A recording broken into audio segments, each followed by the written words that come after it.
গ্যাঠানেথুয়া গল্পের শুরুতে আমাদের ওয়েসকে দেখানো হয়েছে যে তার গাড়িতে করে কোথাও থেকে একটা আসছিল। তার চেহারায় আতঙ্কের ছাপ ছিল। তার সাথে সাথে সে বারবার তার গাড়ির পিছনের সিট দেখছিল। সেখানে একটি লাল রঙের বাক্স আছে। আসলে আজ ওয়েসের তার গার্লফ্রেন্ডের সাথে ব্রেকআপ হয়ে গেছিল। এর জন্যই তার মন খুব খারাপ ছিল। কয়েক ঘন্টা ধরে গাড়ি চালানোর পর সে তার গাড়িটি একটি জায়গায় এসে থামায় যেখানে একটি চকলেট মেশিন ছিল। সে ওই মেশিন থেকে চকলেট বের করার চেষ্টা করে, কিন্তু চকলেট বের হয় না। তার কারণে সে খুব হতাশ হয়ে যায়। তখনই সেখানে একজন মহিলা আসে এবং তাকে চকলেট দেয় আর বলে যে তোমার বিশ্রামের দরকার আছে। এরপর সেই মহিলা সেখান থেকে চলে যায়। ওয়েস সত্যি খুব ক্লান্ত ছিল এবং তার সাথে সাথে সে খুব বিরক্তও ছিল। এর জন্য সে অনেক মদ্যপান করে। রাত হয়ে গেলে সে সেখানে আগুন জ্বালায় আর তার গাড়ির পিছনের সিটে যে লাল কালারের বাক্সটি ছিল সেই বক্স থেকে সে অনেকগুলো মেয়ের ছবি বের করে আগুনে পোড়াতে শুরু করে, কিন্তু সে একটি ফটো রেখে দেয় যেটা তার গার্লফ্রেন্ডের ছিল। পরের দিন সকালে তার ঘুম ভাঙে এবং সে চোখ খুলে দেখে যে সে তার প্যান্ট খুলে আগুনে পুড়িয়ে দিয়েছে। সে দৌড়ে একটি ওয়াশরুমে যায় যেখানে সে বমি করে। তখনই পাশের টয়লেট থেকে একটি আওয়াজ আসে। সে বলে যে তুমি এখন কেমন অনুভব করছো? ওয়েস বলে আমি এখন ঠিক আছি। এরপর সে টয়লেটের উপর বসে পড়ে। সে দেখতে পায় সেখানে টয়লেট পেপার নেই। এর জন্য ওয়েস বাইরে চলে আসে যেখানে সে জল দিয়ে তার হাত মুখ ধুয়ে নেয়। অন্য টয়লেটে যে লোকটি ছিল সে তাকে তার নাম জিজ্ঞেস করে। ওয়েস তার নাম বলে দেয়, যদিও ওয়েসের জন্য খুব অদ্ভুত ছিল যে কোনো অচেনা লোক তার সাথে কথা বলছে। ওয়েস তাকে কোনো প্রশ্ন করে না। তখনই সে লোকটি বলে ওঠে, তুমি কি আমার নাম জানতে চাও না? ওয়েস বলে কেন না, অবশ্যই জানতে চাই। সে বলে যে আমার নামের উচ্চারণটি খুব কঠিন, এর জন্য তোমার জিভ ধরে তোমাকে এটি বলতে হবে। আমার নাম হলো গ্যাঠানেথুয়া। ওয়েসের খুব অদ্ভুত লাগে। সে চেষ্টাও করে। এরপর সে বলে যে এখানে ওয়াশরুমে যে পেন্টিংটি তৈরি হয়েছে আমাকে কিছুটা এরকমই দেখতে। আমি একটা শয়তান যে ভালো কাজও করে আর খারাপ কাজও। আপাতত আমি ভালো কাজ করতে এসেছি। আমি তোমার পৃথিবীকে বাঁচাতে চাই। এটা শুনে ওয়েস খুব রেগে যায়। সে বলে রাতে আমি খুব বেশি মদ খেয়েছিলাম, এর মানে এই নয় যে আমি তোমার সমস্ত কথায় বিশ্বাস করে নেব। এটা বলে সে সেখান থেকে বাইরে চলে যেতে লাগে, কিন্তু দরজা কেউ বন্ধ করে রেখেছিল। তখনই টয়লেটের ভিতর থেকে কিছু আওয়াজ আসে যেটা ছিল গ্যাঠানেথুয়ার। সে বলে এটা আমি করেছি। তুমি এখানে তোমার নিজের ইচ্ছা এসেছিলে, কিন্তু এবার আমি যখন চাইবো ঠিক তখনই তুমি এখান থেকে যেতে পারবে। ওয়েস তার কথায় খুব বিরক্ত হয়ে যায়। এরপর সে দেখতে চায় টয়লেটের ভিতরে আছে তো কে এমন আছে।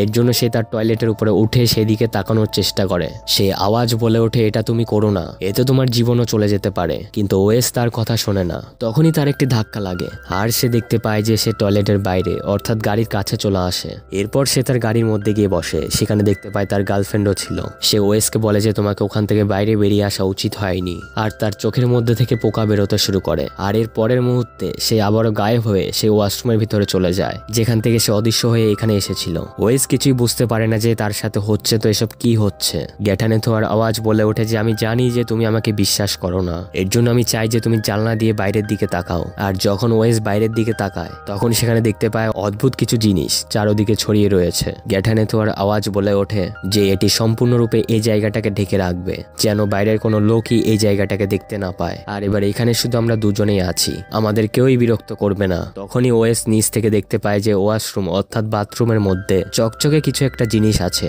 সে নিচ দিয়ে দেখার চেষ্টা করে। সে আওয়াজ তার সাথে কথা বলে এবং সে বলে যদি তুমি আমার আসল রূপ দেখে ফেলো তাহলে তোমার মানসিকতা বিস্ফোরিত হয়ে যাবে, তাই এই ভুল কখনো করবে না।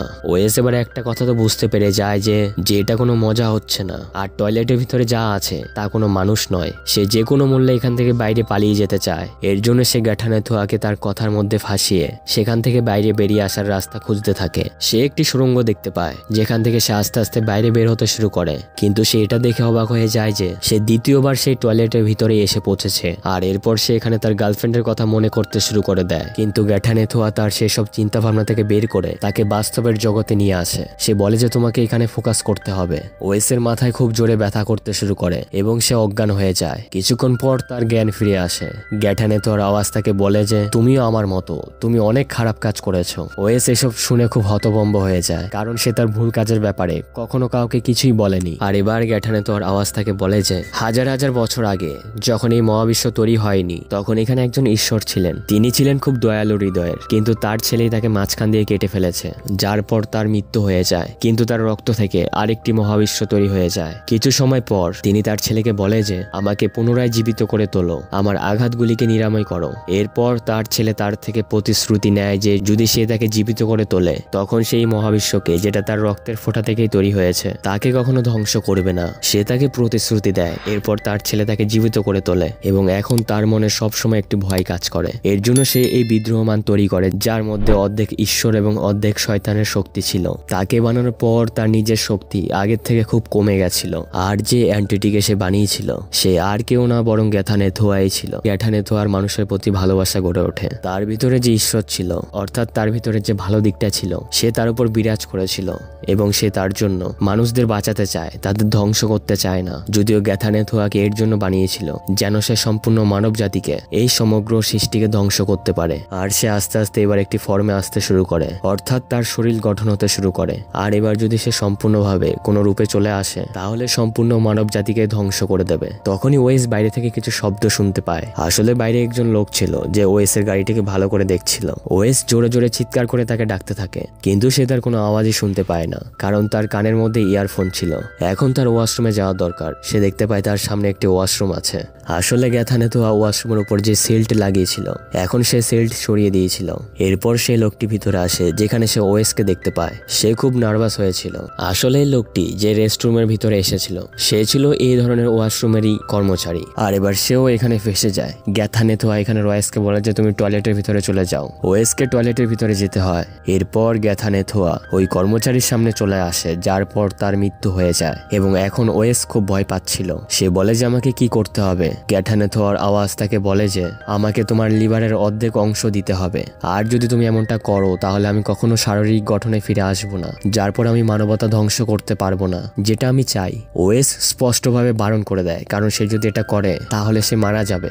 গ্যাথানেথোয়ার আওয়াজ তাকে বলে যে এটা এক ধরনের রিচার্জ। ওয়েস বলে যে পৃথিবী খুব নোংরা। ছোটবেলা আমার বাবা আমার মাকে খুব মারধর করতো, আমি অনেক দুঃখ দেখেছি, আর এমন পৃথিবীকে আমি কখনো বাঁচাতে চাই না যে সব সময় আমাকে দুঃখ দিয়েছে। গ্যাথানেথোয়া তাকে বলে যে তোমাকে স্বার্থপর হওয়া উচিত নয়, তোমার মানবতার সম্পর্কে, এই পৃথিবীর সম্পর্কে ভাবা দরকার। যে ঈশ্বর আমাকে বানিয়েছে সেই ঈশ্বর কিছুক্ষণের মধ্যে এখানে চলে আসবে, আর একবার যদি সে চলে আসে তারপর আমরা কিছুই করতে পারবো না, তোমাকে তোমার লিভারে বলিদান দিতেই হবে। আর এবার ওয়েসও এই কাজের জন্য তৈরি হয়ে যায়। ওর কাছে ওর গার্লফ্রেন্ডের যে ছবি ছিল সেটা ঝাপসা হয়ে যায়। ওয়েস গ্যাথানেথোয়াকে বলে যে আমি একবার আমার গার্লফ্রেন্ডের স্মৃতিতে যেতে চাই, তার সাথে দেখা করতে চাই। আর এবার সে তার গার্লফ্রেন্ডের কাছে পৌঁছে যায়। তার মুখ এখনো ঝাপসা হয়েছিল। সে দেখতে পায় তার গার্লফ্রেন্ডের কাছে সে লাল বাক্সটি রয়েছে, যার মধ্যে অনেকগুলো মেয়েদের ছবি ছিল যাদেরকে ওয়েস নির্যাতন করেছিল, হত্যা করেছিল। তার গার্লফ্রেন্ড তার আসল চেহারা জানতে পারে, যার পর সে তার গার্লফ্রেন্ডকেও হত্যা করে। এর মানে এটাই যে সে তার নিজের গার্লফ্রেন্ডকে সে নিজে হত্যা করেছিল। গ্যাথানেথোয়া তার মন থেকে তার স্মৃতিগুলো মুছে ফেলতে শুরু করে, যার কারণে তার অনেক কষ্ট হয়। গ্যাথানেথোয়া তাকে বলে যে এবার আমাদের কাছে বেশি সময় নেই। এখানে দেয়াল ভাঙতে শুরু করে, অর্থাৎ যে ঈশ্বর গ্যাথানেথোয়াকে বানিয়েছিল আর কিছুক্ষণের মধ্যেই সে এখানে আসতে চলেছে।